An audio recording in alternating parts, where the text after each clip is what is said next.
पिछले कई क्लासेज में हम लोगों ने एडजेक्टिव से नाउन बनाने का तरीका जाना। पिछले क्लासेज में हम लोगों ने जाना कि वैसे सभी एडजेक्टिव्स जिससे किसी नाउन या प्रोनाउन के रंग, अवस्था, स्थिति, गुण या अगुण का भाव प्रकट होता हो के अंत में नेस का प्रयोग कर उन्हें नाउन बनाया जाता है। मगर आज हम लोग जानेंगे किसी एडजेक्टिव से एडवर्ब बनाने का तरीका, कि कैसे किसी एडजेक्टिव से एडवर्ब बनाया जाता है और किस तरह के एडजेक्टिव को एडवर्ब बनाया जाता है। बताया गया कि वैसे सभी एडजेक्टिव्स जिससे किसी नाउन या प्रोनाउन के गुण या अगुण का भाव प्रकट होता हो के अंत में ly का प्रयोग कर उन्हें एडवर्ब बनाया जाता है। Learning this one is very compulsory because we don't know about our coming time that what type of condition will come and how can we deal that condition in English language.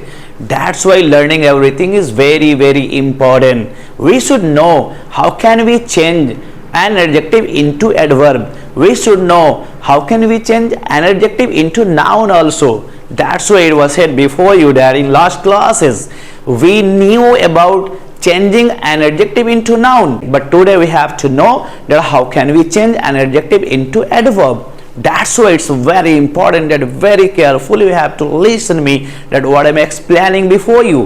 बताया गया कि वैसे सभी adjectives जिनसे किसी noun या pronoun के गुण या अगुण का भाव प्रकट होता हो कि अंत में ly का प्रयोग कर उन्हें एडवर्ब बनाया जाता है। क्योंकि बात करने के समय में कई बार ऐसा मौका आएगा जहां पे आप किसी एडजेक्टिव को एडवर्ब बना के हिंदी में बात कर रहे होंगे, उसे अंग्रेजी में एडजेक्टिव से एडवर्ब बनाने का तरीका जानना महत्वपूर्ण है, इंपॉर्टेंट है। That's it's very important that we have to learn this one also, that how can we change an adjective into adverb. It was said before you by grammarian that those adjectives which show merits and demerits of a noun or pronoun to change into adverb. That how can we change? It was said before you that the adjective which shows merits and demerits of someone having used end of that adjective ly to change into adverb. It was said before you that the adjective which shows merits and demerits of someone end of that adjective ly is used for changing into adverb. बताया गया कि वैसे सभी adjectives जिनसे किसी noun या pronoun के गुण या अवगुण का भाव प्रकट होता हो कि अंत में ly का प्रयोग कर उन्हें एडवर्ब बनाया जाता है। चलिए इसे हम बोर्ड पर समझते हैं कि कैसे हम किसी एडजेक्टिव के अंत में ly का प्रयोग कर उन्हें एडवर्ब बनाते हैं। देखिए कैसे ही आप उनके अंत में ly का प्रयोग करेंगे वह एडवर्ब भी बनेंगे और उनके हिंदी शाब्दिक अर्थ भी बदल जाएंगे। जैसे क्लेवर, क्लेवर का हिंदी अर्थ होता है चालाक। क्लेवर का अर्थ चालाक एडजेक्टिव के रूप में, मगर जैसे ही क्लेवर के अंत में ly का प्रयोग करेंगे इसका अर्थ हो जाएगा चालाकी से।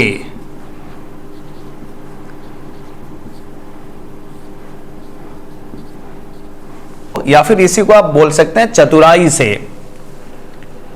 जैसे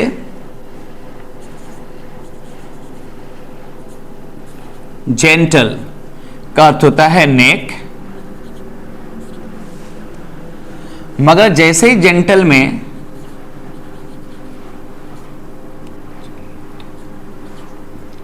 ly का प्रयोग किया जाएगा इसका अर्थ हो जाएगा अच्छे से।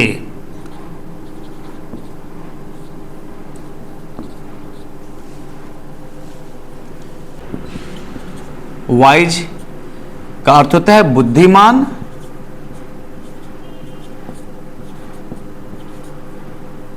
एडजेक्टिव के रूप में। जैसे ही वाइज के अंत में ly का प्रयोग करेंगे ये एडवर्ब भी बन जाएगा और इसका अर्थ भी बदल जाएगा, हिंदी शाब्दिक अर्थ भी इसका बदल जाएगा। वो वाइजली का अर्थ हो जाएगा बुद्धिमानी से।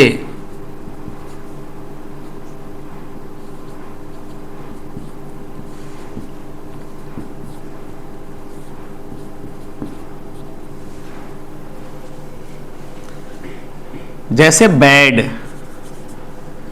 का अर्थ होता है बुरा या खराब, एडजेक्टिव के रूप में, मगर जैसे ही बैड के अंत में एलवाई का प्रयोग करेंगे तो ये एडवर्ब बन जाएगा और इसका हिंदी शाब्दिक अर्थ भी बदल जाएगा। जैसे बैड का मतलब बुरा या खराब और बैडली का अर्थ हो जाएगा बुरी तरह से।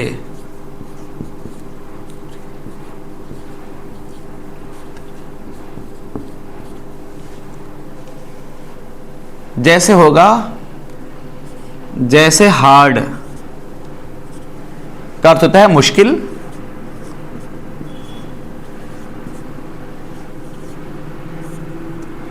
एक एडजेक्टिव के रूप में, मगर जैसे ही हार्ड के अंत में एलवाई का प्रयोग करेंगे ये एडवर्ब भी बनेगा और इसका हिंदी शाब्दिक अर्थ भी बदल जाएगा। हार्ड मतलब मुश्किल एडजेक्टिव के रूप में और हार्डली का मतलब मुश्किल से एडवर्ब के रूप में।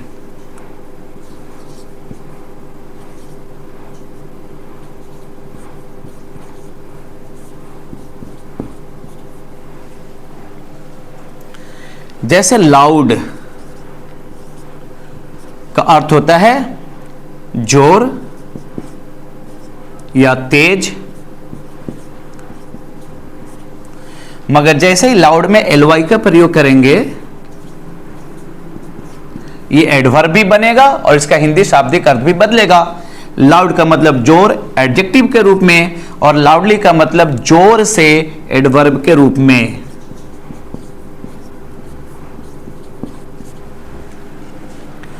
जैसे स्लो का अर्थ होता है धीरे, एडजेक्टिव के रूप में, मगर जैसे ही स्लो के अंत में एलवाई जोड़ेंगे ये एडवर्ब बन जाएगा और ये अपना शाब्दिक अर्थ भी बदल लेगा। स्लो का अर्थ होता है धीरे और स्लोली का अर्थ होता है धीरे धीरे।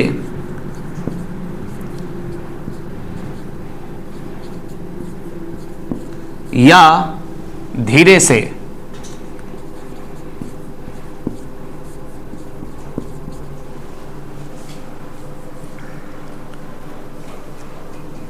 जैसे हैप्पी, हैप्पी का अर्थ होता है खुश, एडजेक्टिव के रूप में। जैसे ही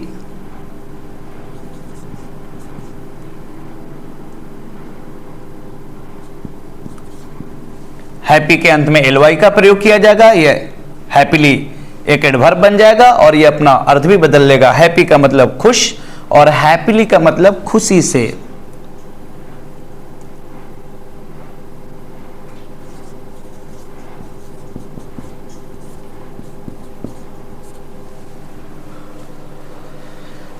जैसे स्वीट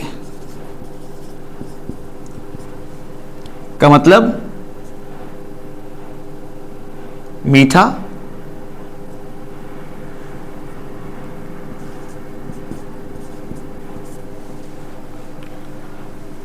मगर जैसे स्वीट में एलवाई का प्रयोग करेंगे स्वीटली एक एडवर्ब के रूप में काम करेगा और इसका अर्थ भी बदल जाएगा। स्वीटली का अर्थ हो जाएगा प्यार से।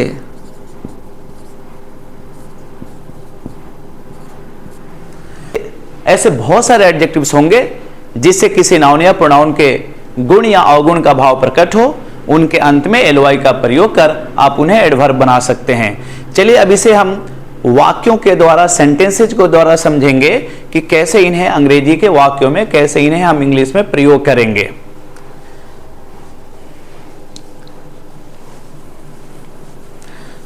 थोड़ा हम इन्हें सेंटेंस में भी समझ लें। that how can we use these all into English language while talking? Maybe these all will come for using in English language. Then what is the way of using? How can we use these all into the sentence? That is very important that we have to learn this all. That how can we change an adjective into adverb? जैसे walk रहेगा, वह चालाकी से यहां आता है।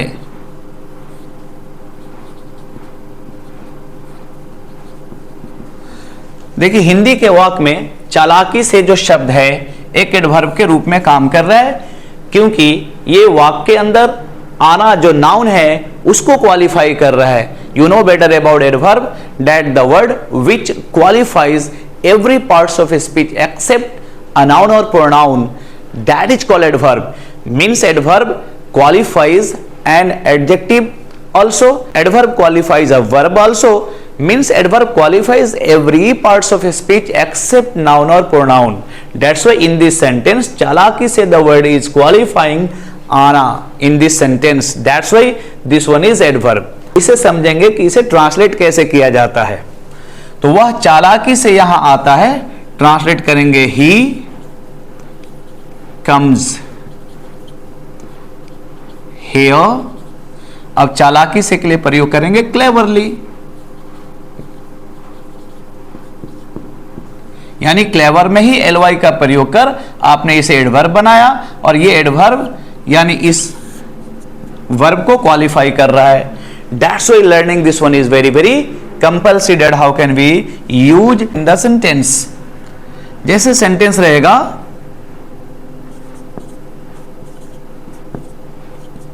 वे लोग प्यार से बात करते हैं।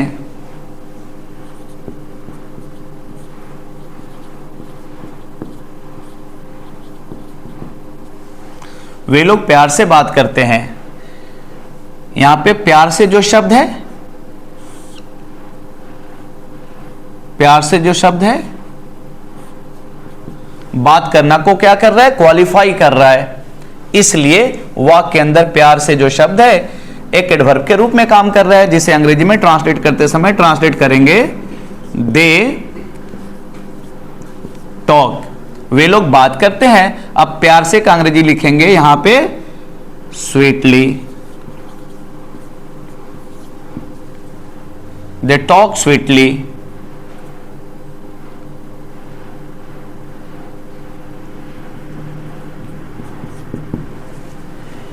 बताया गया कि जब भी किसी सेंटेंस में कोई एडवर्ब किसी वर्ब की विशेषता बतावे तो उसका पोजीशन हमेशा वर्ब के बाद रहता है। इसलिए यहां पे दे टॉक यानी टॉक एक वर्ब है और उसके जस्ट बाद ही स्वीटली का प्रयोग किया गया है। Learning this one is also very important. As soon as you will look a sentence that in a sentence an adverb is qualifying a verb, that time you have to keep the position of that adverb just after verb। जैसे वाक्य रहेगा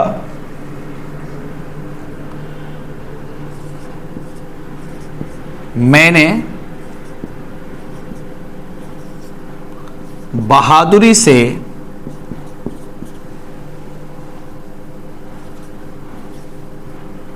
यह काम किया है।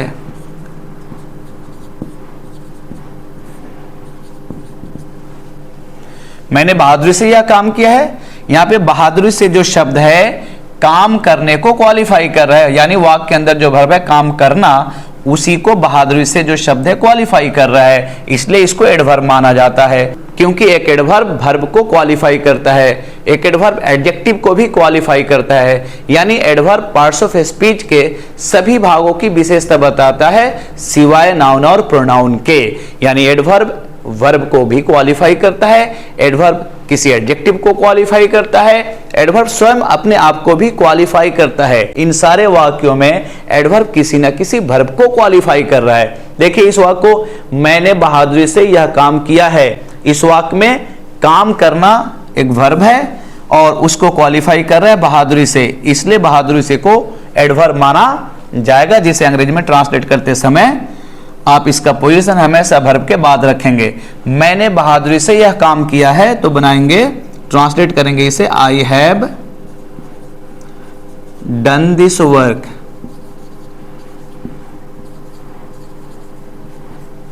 अब बहादुरी से का अंग्रेजी लिखेंगे ब्रेवली।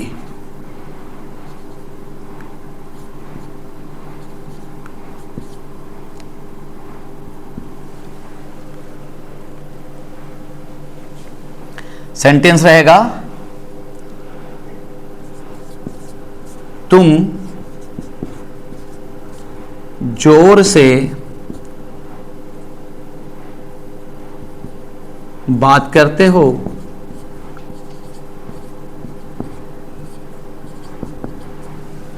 तुम जोर से बात करते हो, जोर से जो शब्द है बात करने को क्वालिफाई कर रहा है इस वाक्य के अंदर, इसलिए जोर से वाक्य में एक एडवर्ब है। ट्रांसलेट करेंगे, यू टॉक लाउडली।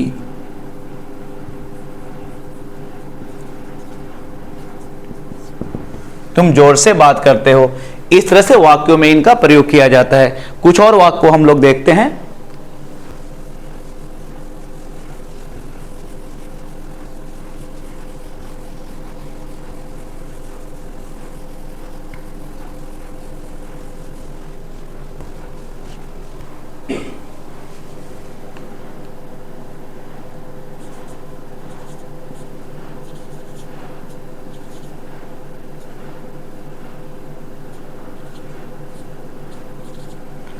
वह मुश्किल से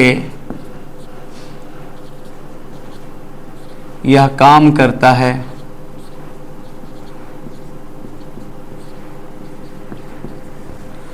इस वाक्य के अंदर जो मुश्किल से शब्द है वह काम करना को क्वालिफाई कर रहा है, इसलिए मुश्किल से एडवर्ब है, क्योंकि काम करना एक वर्ब है।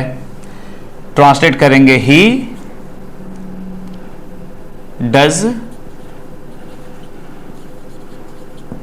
this work, he does this work hardly।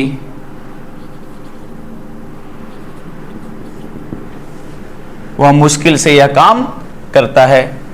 Sentence रहेगा,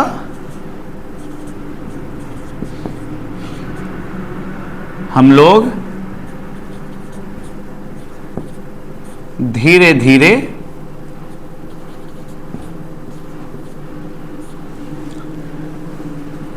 बात करते हैं।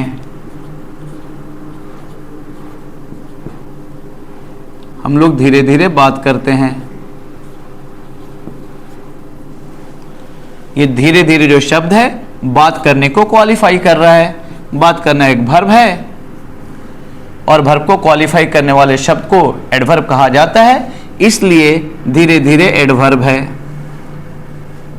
अब ट्रांसलेट करेंगे, हम लोग धीरे धीरे बात करते हैं, तो वी टॉक, हम लोग बात करते हैं। अब इसी को क्वालिफाई करेगा धीरे धीरे, जो टॉक के जस्ट बाद प्रयोग किया जाएगा। तो वी टॉक स्लोली, अर्थ हो गया हम लोग धीरे धीरे बात करते हैं। सेंटेंस रहेगा,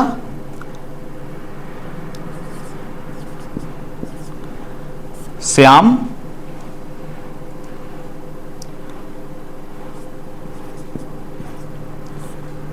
प्यार से तुम्हें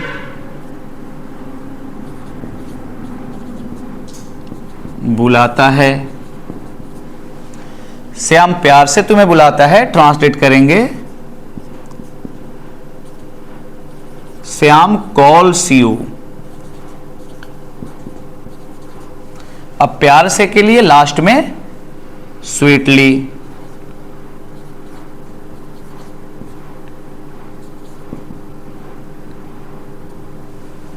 श्याम प्यार से तुम्हें बुलाता है, तो श्याम कॉल्स यू स्वीटली।